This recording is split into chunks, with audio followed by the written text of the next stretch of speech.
My name is David Daniel Ball, and these are the headlines for Saturday, the 4th of April, 2009. 13 feared killed in New York gun rampage. Lou gave Fitzgibbon political donations.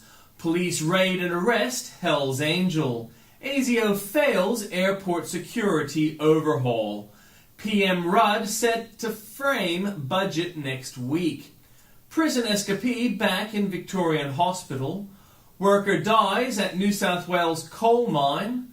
New South Wales petrol spill sees 30 evacuated. And in comments from Tim Blair. Fly the unfriendly skies. Kevin Rudd's air rage has been brewing for some time. Laurie Oakes tracks events.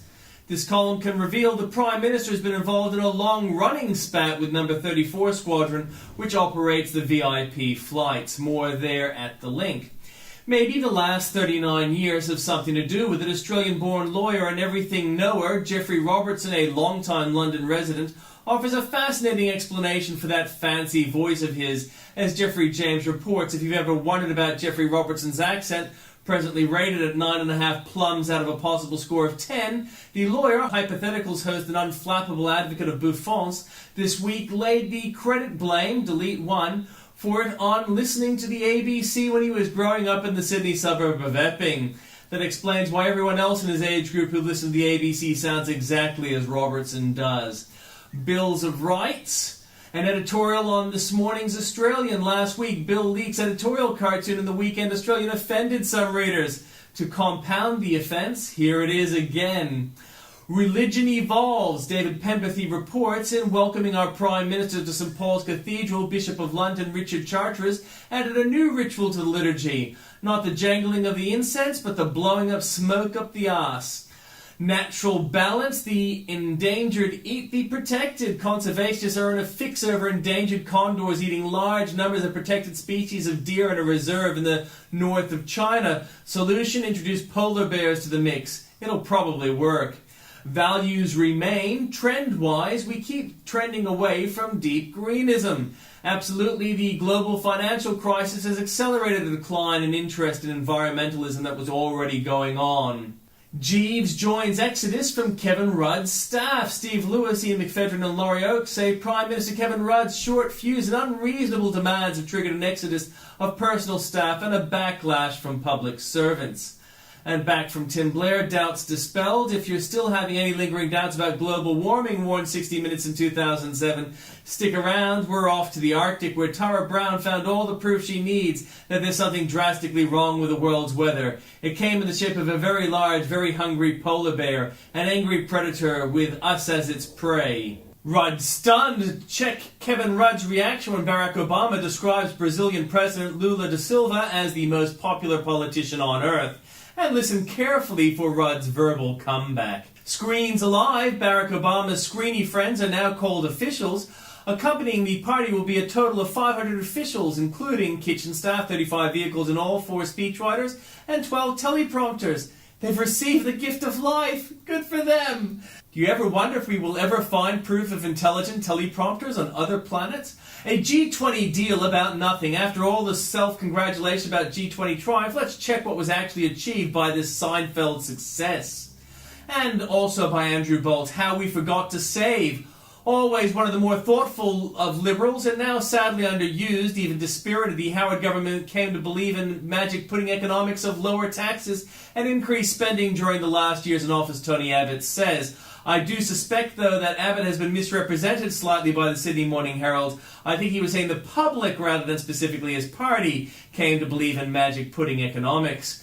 Conservative journalists under the red bed. Here's an analyst, rather short of analysis. China analyst Professor David Goodman of Sydney University rated Turnbull's attack on the Rudd government's China links effective because of a beat-up by coalition-leaning journalists, and Rudd's fearfulness stroked by the fact that there is still a quiet racism, especially in the Labour Party. How many coalition-leaning journalists can Goodman actually name? And what does he owe the astonishing influence of this endangered species given it's outnumbered so badly? His beating of the racist drum as well suggests we have here a man in search of a conspiracy to explain away an inconvenient truth. Reaching for the stars, why is French President Nicolas Sarkozy standing on his tiptoes in posing for this picture? with Barack Obama and their wives. More pertinently, why is Obama relegated to a handshake? The March of Cool Facts. Dr. Roy Spencer checks February's data from NASA's Aqua satellite and nope, still not sign of any warming since 2002. New South Wales is sick. It's actually not clear to me that the hospital itself failed, but this will for many still be a powerful symbol of the decline of the New South Wales health system. A woman gave birth to a stillborn baby in the toilets of Bankstown Hospital after being told by 2 doctors that she was just constipated. It is the 4th time a woman has lost a child in a New South Wales hospital toilet since September 2007. Prime Minister rude. This constant and intolerable berating of staff indicates to me a narcissistic personality. Prime Minister Kevin Rudd's short fuse and unreasonable demands have triggered an exodus of personal staff and a backlash from public servants. His staff turnover is about to reach 16 or 1 a month since winning office, with the latest casualty being $78,000 a year former butler John Fisher, dubbed Jeeves by the opposition. Might not think a man like this nothing of sacrificing the country's interest to his personal ambition? And Kevin Rudd's newest secretary gets a call. Reds indeed under beds. No, it's not racist, as the government this week disgracefully suggested, to worry about Chinese spying. Chinese spies have directly targeted Kevin Rudd, repeatedly attempting to infiltrate prime ministerial email and mobile phone communications. A bow to the tyrants. Barack Obama makes clear the New World Order. He greets the Queen of Democratic Christian England with a nod. He greets the King of Undemocratic Islamic Saudi Arabia with a deep bow.